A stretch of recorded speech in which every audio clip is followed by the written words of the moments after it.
Welcome back to the morning show on Tobago Updates Television. I am Adanna Combie and we're at 7:46 a.m. Yes, and you know, if you're making your way to work for 8 a.m., you have 14 minutes to get there and to drop the children off to school. Remember to be safe on the nation's roads as you get to and from where you are going. All right, we continue conversations this morning with our guests as we continue celebrating International Women's Day. And we're speaking with Miss Cindy Ramnarine, and she's the principal of Bishop's High School, Tobago, and we're talking about women in education. Good morning and welcome. Good morning, Ms. Combie, and good morning, Tobago. Thank you for having me. And thank you for gracing us with your presence this morning as we talk about International Women's Day. We know the theme for this year is inclusion. As we talk about investing in women, and we want to talk about the different industries. But this morning we're focusing on education, women in education, women who have excelled in education, and also, of course, their climb to get to where they are in achieving a certain level of education. And as the principal of an educational institution, of course, we want to get your perspective in terms of what has it been like for you, your journey to get to where you are, and also your interaction with other women as they try to achieve their educational and academic goals. Well, for me, it has been a long journey, honestly. I started in education in 1993. I was first appointed at quite at the bottom of Trinidad at Moruga Secondary. It was then called Moruga Composite School. And 3 years later, I came to the Tobago and entered Bishop's High School. So I unfortunately did not attend my own school that I am principal at, a school that I have grown to love because I have been at my school since 1996 and grew through the system. It was where I was, I believe, formed and shaped into who I am today. My journey, I have had the fortunate experience of interacting and being led by very strong leaders, both male and female. And I have had the opportunity to interact and be led by people like Mrs. Sosa and Mr. Sosa. I've had Mr. Sebro, God rest his soul. I've had Miss Agnes Murray, Belinda Dillon, persons of that ilk who helped form and shape me, Mrs. Claudette Allard. And with these influences, strong influences on my life, I have formed my own philosophy of education, built and grown in my love for children. I started off really not wanting to be a teacher. I come from a home where my mother was a teacher and became an acting principal when she ended her career. My aunt who raised me, she also was a principal.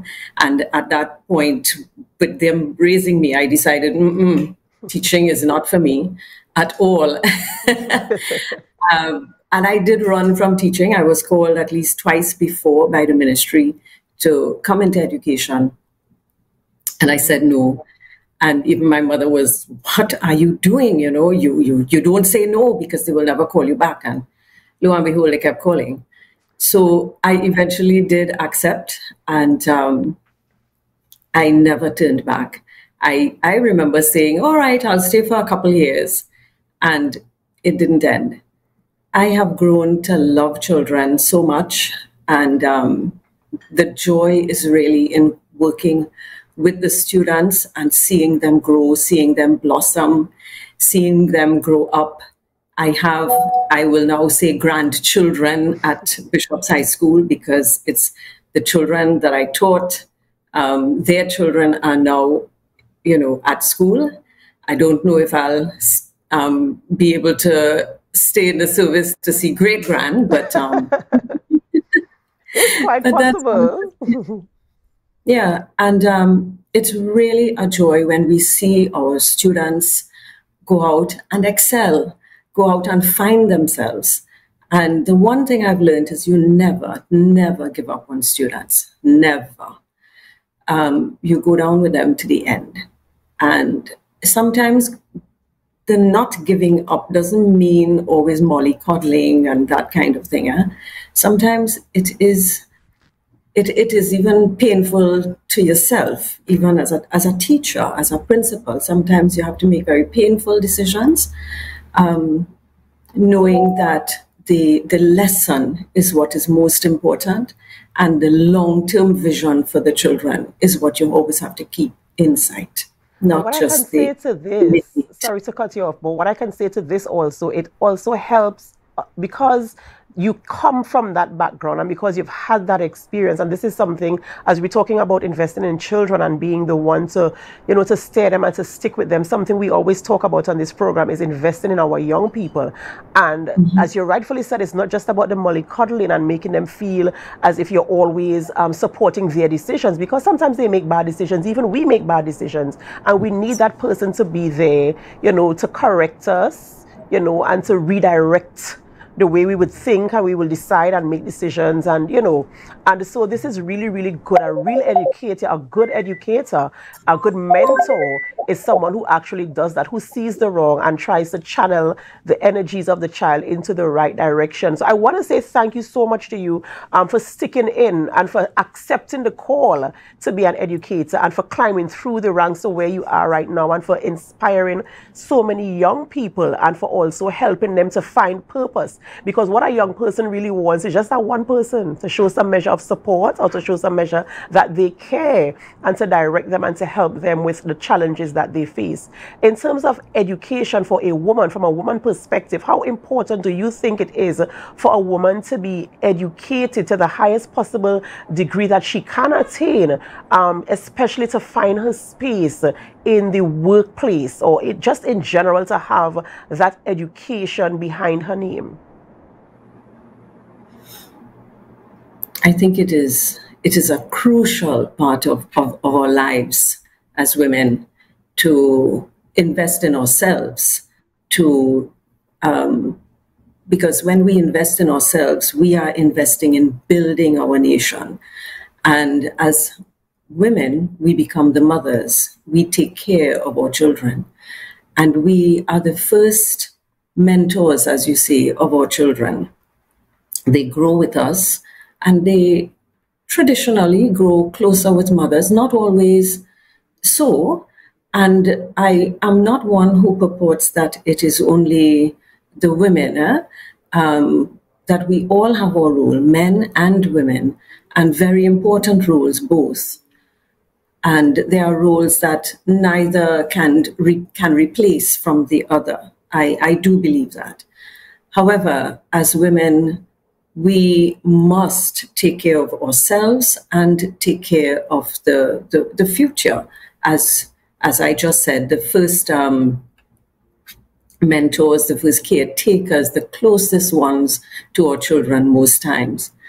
And while we educate ourselves so that we can demonstrate to our children what they themselves can achieve, I also believe, though, that we have that extra, and I don't want to use the word burden, but it is extra, that we must give of ourselves, and we are called to do. Because when we have our children, that part of investing in them while we invest in ourselves is to be present, to be mindful, to always be alert as to what is happening with them, and giving that care to them. But in demonstrating care, we have to show how we care for ourselves so that it is modeled for them, so that they can develop an excellent future as well. As we widen our experience, our knowledge, we help them to widen theirs as well. And they always grow to be bigger and greater than anything that we could have offered in our lives.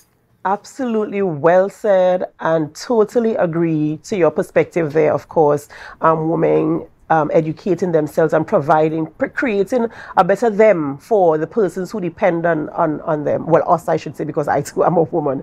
And so it is very important, and I agree with you, because we give so much to everybody else, and so educating ourselves puts us in a better position to be able to give of ourselves in a more valuable way to those who are dependent on us in whatever area of our lives.